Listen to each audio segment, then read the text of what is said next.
There are 7.8 billion people on the planet, among which 3.8 billion people are engaged in social media activities. How do these applications manage so many people? How are these applications built and functioning? These are some of the questions that encouraged me, Suchinta, and my teammate Shiva to build a social media application in Android. This is a sign in page. If we don't have an account, we will walk through a sign off page. If we leave the text fields and try to submit, it will notify the respective text fields missing. Let me see how it works. Let me enter a full name, example name, and try to submit. It will alert to the enter the username.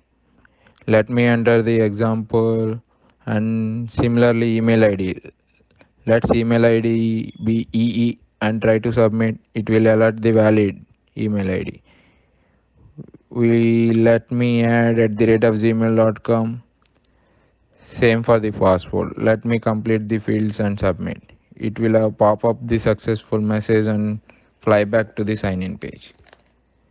If we try to log in without filling the text fields, it will alert the missing mail ID. Let me enter mail ID and log in.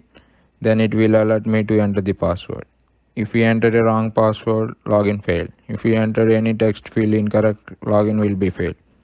So let me enter those fields correctly and then the login successfully will navigate to the home page. This is the home page and you can see the logo of the app mbook, and there are a like icons. When you click on the like icon, it will turn blue. When you unlike it, it will turn white. And when you click on the, you can scroll for the images, and when you click on add comment, there is a text field to add a comment. And let's type hey what's up and send. If you click on that image, you can see the comment you texted on the top, and if you click another comment over there, it will pop up on the top. So if you unlike it, it will turn unlike. So you can navigate back to home page. You can scroll for the other users posts. You can just navigate to the search page by clicking the search icon on the footer next to the home page icon. So these are the users still we have in our app. So you can scroll for those users, and you if you type some name on the search text field, it will pop up the user on the top. So you can click on the user profile and navigate to the user profile page, and you can see the full name, bio and followers. And if you click on the following, you will be follow. If you unfollow and refresh the and go back to his profile, you can see the number of followers decreased. So you can click on the post and see his post and his comments, and you can unlike or like the button, and you can add a comment also and send the comment, and it will pop up on the top if you refresh it.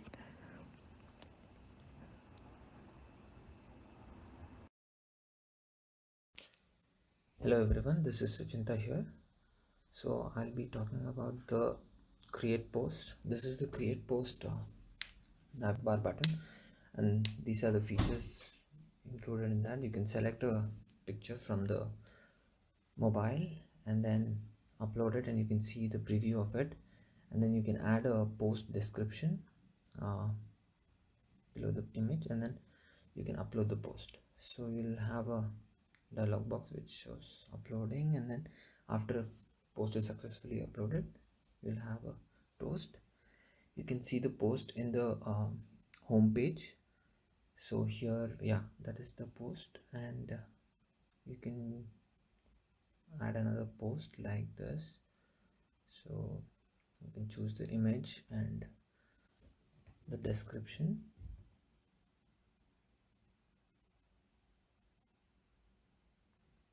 Same way, it shows it's uploading, and then post successfully uploaded. You can see the post. Yep, that's the post. And yeah, in this current post page, you can like the post or comment on it. So yeah, next will be the profile page of the user. In that you can see the post which you have uploaded. Yeah, so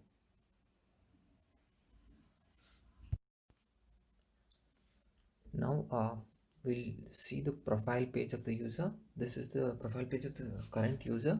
So you can see the full name, bio, the followers which he has, the number of following, then the profile image, and the number of posts which he has. Then you can have options of edit profile and then log out. Also, if you click on one of the posts, it will direct you to the current post and will show the detailed post. Similarly, you can click on any post. Then in the edit profile page, if you click edit, then you'll see the change profile picture. Then you can choose to click that and then go select a image from the phone. Then you can change the name.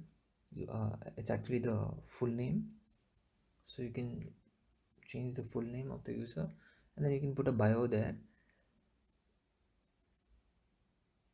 So if we save that, you will get a dialog box that it's saving, and then toast that it's saved successfully.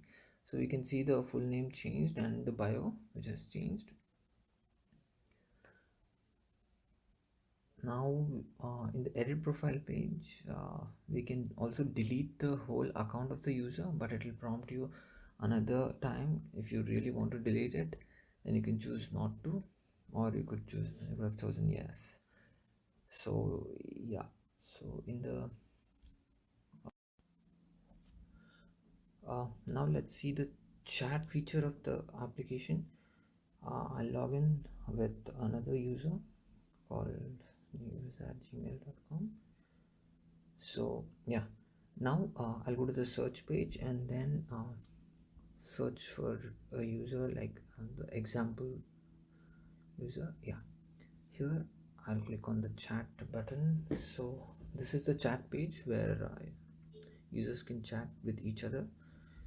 So yeah, so you just have to type the message and then send it. So the current users messages will be in green color, and on the right side, to see the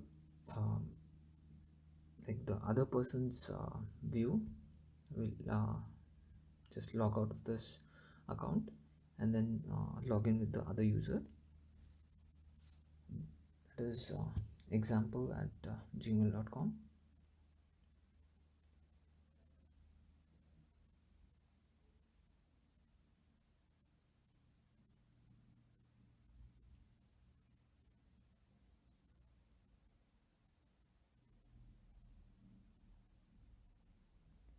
So now I search for the new user from where I had texted this user.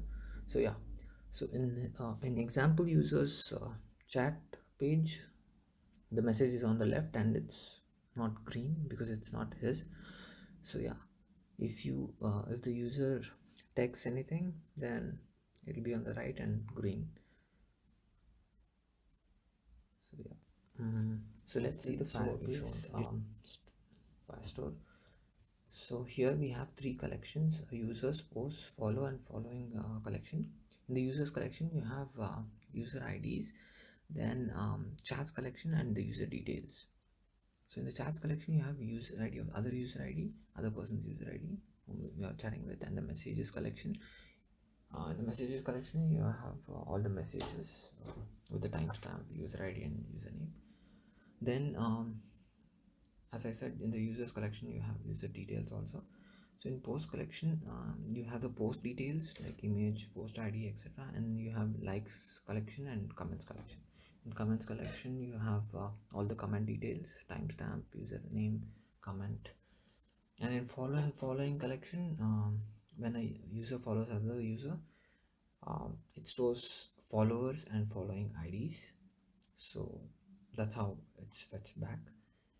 And yeah, in the Yeah, this is our Trello page, and you can see all the progress how we did this app. And thank you.